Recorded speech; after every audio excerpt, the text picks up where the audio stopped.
Good night and welcome to Teleislas News, the most important news of the day. Information coming from the neighboring country of Nicaragua indicates that apparently an overturned boat was found, which due to its characteristics could be the one that was transporting 21 migrants, and some belongings were also found. Images from Nicaraguan media are circulating in social networks showing when a boat is found overturned in the sea and then towed. Images are also circulating of some of the belongings found, among them diapers, vests, clothes, and identity documents, which according to the version of the neighboring country belong to the 21 migrants missing since December 17, the day they apparently set sail from San Andres Island bound to Nicaraguan Kern Island. Autoridades tanto de Nicaragua como de Costa Rica. Authorities from both Nicaragua and Costa Rica have informed us about the appearance of a capsized boat 13 miles off the coast of Nicaragua to the south of Nicaragua on the border with Costa Rica, and that fishermen have also recovered personal belongings of these people reporting missing. At the moment, we do not have all the information. However, we have already been working with the authorities of both countries in order to collect and take the necessary actions to inform the families of the situation that is occurring so far. So far, none of the 23 crew members of the boat have been found. The reported missing personnel are supposedly 21 Venezuelan and Ecuadorian migrants, and also with them there are 2 Colombians, the captain of the boat and his assistant.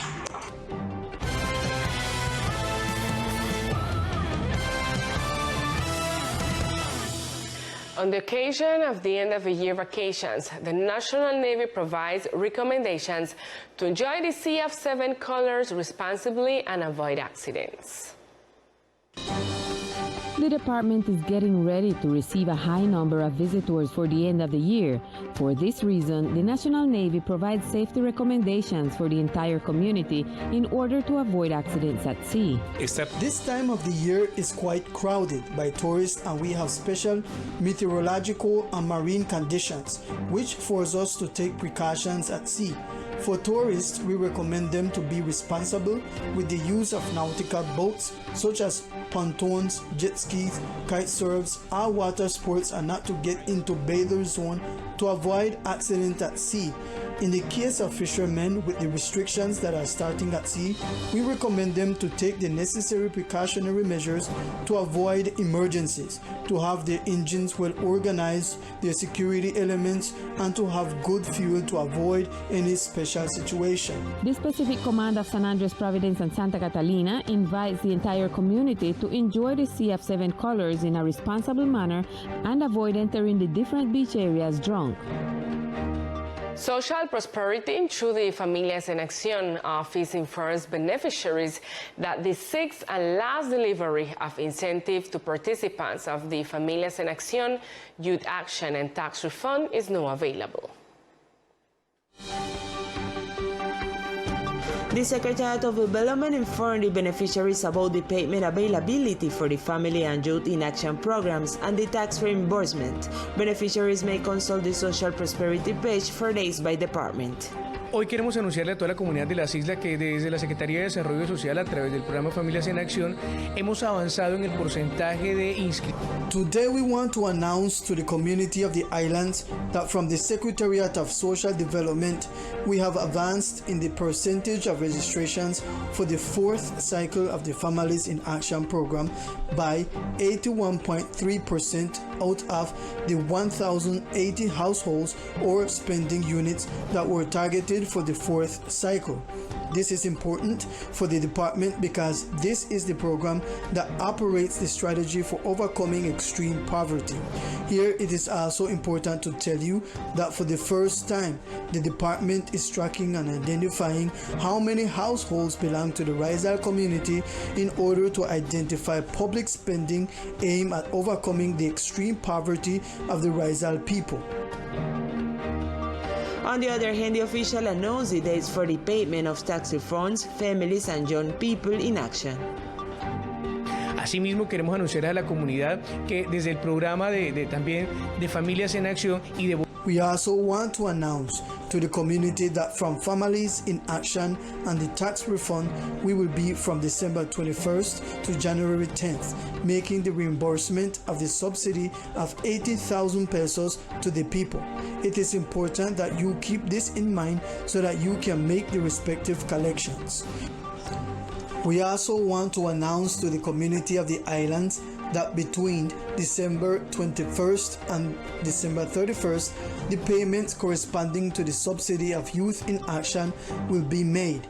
It is important that we keep this in mind as we are close to the end of this period, and it is important that the beneficiaries who are enrolled can receive the benefits that the state has provided for each one of them.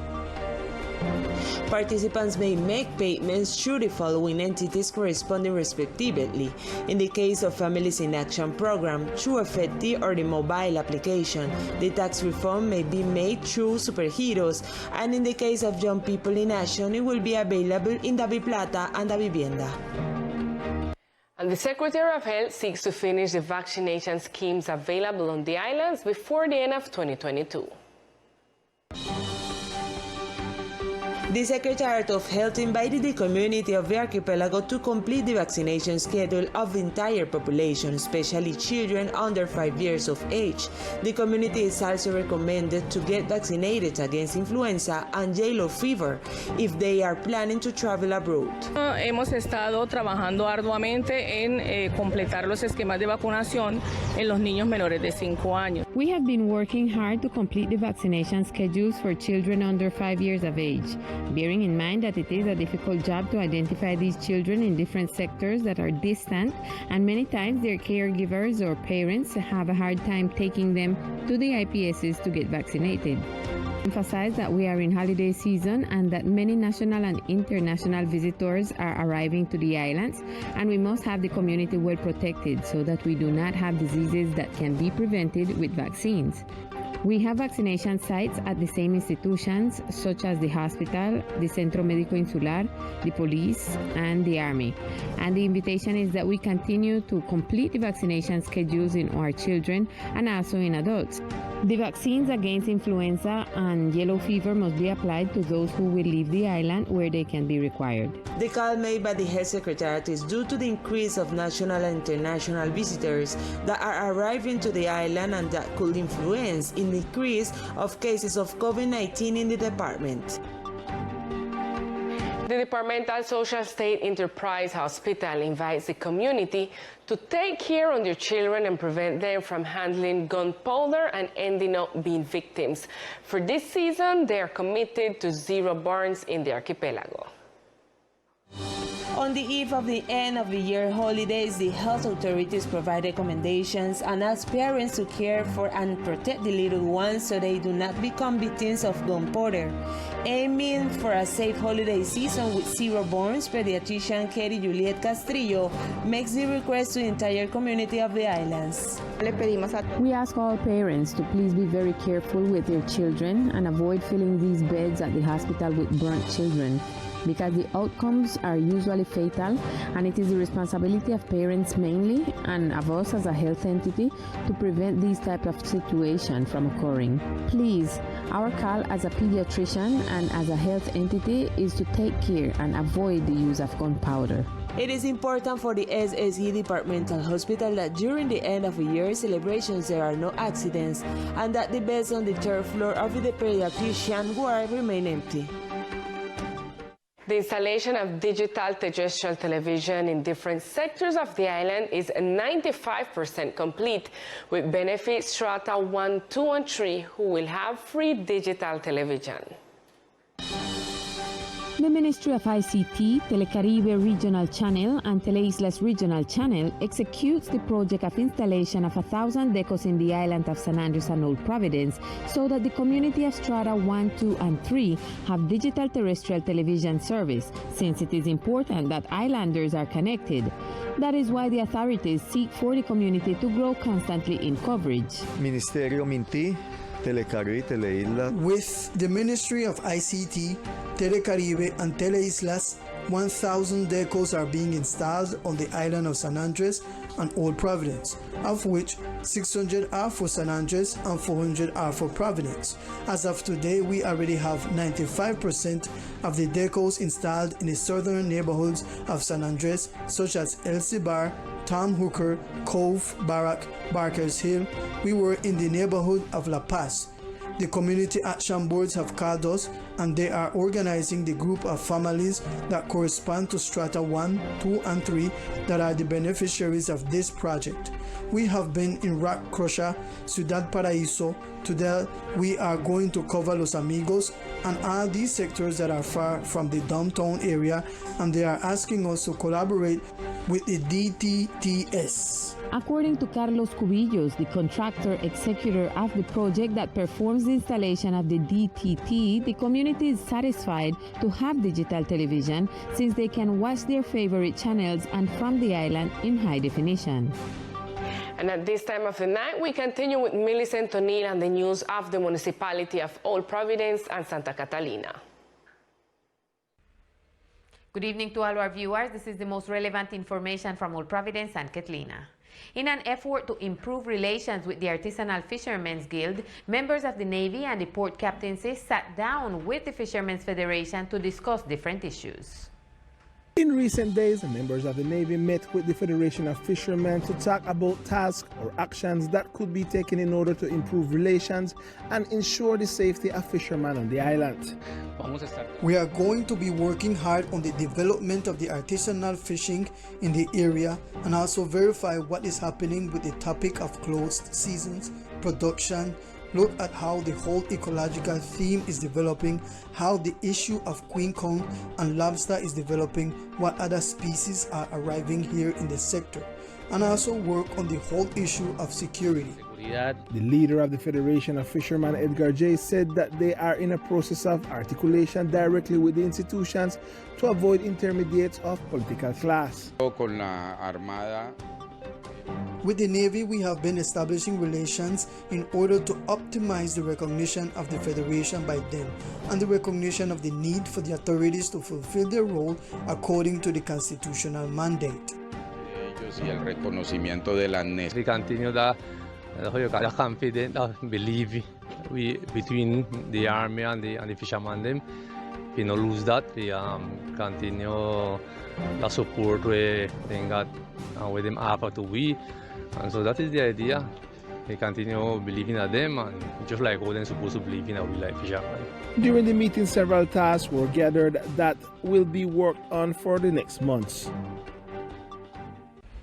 And due to complaints about the high price of airline tickets, Deputy Marcela Shogreen, who is from Providence, issued a petition to Satena's president requesting that some improvements be made to the service. Several requests were made official by Deputy Marcela Shogreen, who issued a letter to the president of Satena seeking a review of several things in the service provided by this company between both islands. Requests have 3 points in specific. The first one is for them carry up the amount of flight when we have high season in the island. According to the letter, tickets costs make it difficult to stimulate tourism and the economic reactivation on the island. For them standardize the price of the tickets, especially for the islanders people, because we know plenty people can't pay the nearly 400,000 pesos within the charge in certain cases. On the other hand, she asked for the condition of the airplanes to be reviewed. It's for them look about the state of the plane, because the plane really, that the one where they put fly between the 2 islands is a plane that really we could have said, well, it got some problem because we have electrical problem, the air condition sometimes no function, and it really to go hot. And the condition of security really have to be high, because we're flying over sea, and it's important they can give the guarantee of security. The letter is sent in the context of the statements of the Ministry of Transport that indicates that by 2023, air tickets would increase between 30 to 40%. This is all we have for tonight for the section of Old Providence and Catalina. Continue in San Andres with more Teleislas news. Good night.